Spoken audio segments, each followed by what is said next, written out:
Hello, my name is James Vanatakis and I'm the Dean of Graduate Research here at Western Sydney University. This is a short video to tell you about applying for a PhD or a Masters of Research. I get lots of emails inquiring about what's the best way to apply. So we thought we'd put this video together to talk about, well, what should you do? And we've got 7 tips we're going to put together for you. Okay, the first tip is to do some serious research, some internet research. You should really research the institution and possibly the supervisor that you want to work with. There is no point just sort of sitting there and picking any institution randomly. You should really identify who you want to work with and at which institution. The second point is to start putting your ideas on paper. What you should do is actually sit down and put together 3 or 4 paragraphs about your research interest, a little bit about yourself, and also why you want to work at that institution or that specific supervisor. That is, you should be saying, look, I've done this reading, I understand what you work on, and this is how I'm related to it. This is a little bit about me, and this is my broad research area. Putting together something like that actually shows that you're serious and really interested in the topic that you've picked. Okay, the third thing is, once you have this written down, is to actually then send an email or contact your supervisor or your potential supervisor. Now, don't send a generic email. I get dozens of emails every month saying, "Dear sir, can you supervise me?" Most of those emails you basically delete. Every now and again I get an email that says, "Dear Professor Vanatakis, I've read this paper that you've written and it fits in with this research interest of mine and I want you to supervise me to undertake this topic."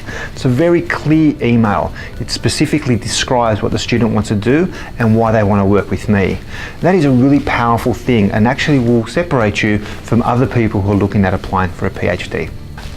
The fourth thing, so you've sent the email, now follow up. Follow up with a phone call or another email.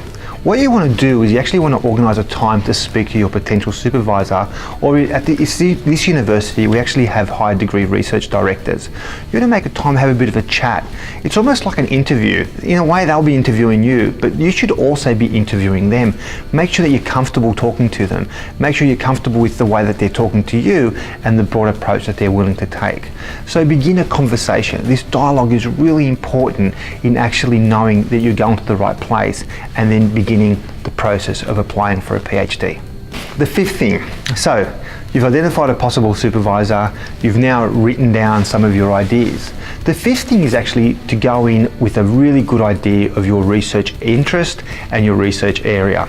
One of the things that often happens is we get emails that says, "Oh, what do you think I should research?" That is not a way to approach research, especially within the Australian context. What you need to do is actually know what you want to research, discuss it with your potential supervisor, and then begin to refine it. This is a really important thing about actually going into a PhD or a Masters of Research project with a clear idea and a clear direction, and it will definitely help you in the long run. So number 6.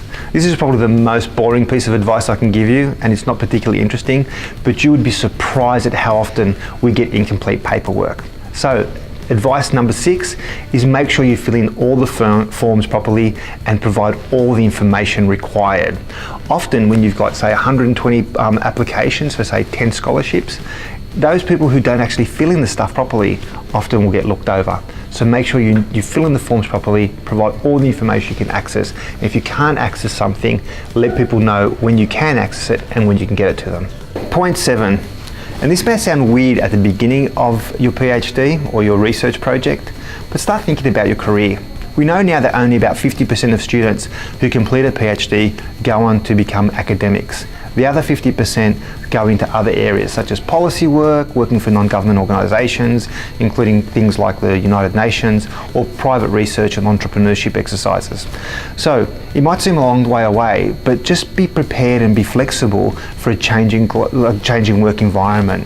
And that's the other thing about your PhD. It doesn't guarantee you a certain location. It's a great journey, but where you end up really will be up to you. So good luck in the application. I hope you apply at Western Sydney University, but if not, wherever you apply, good luck and I hope you do really well. Bye now.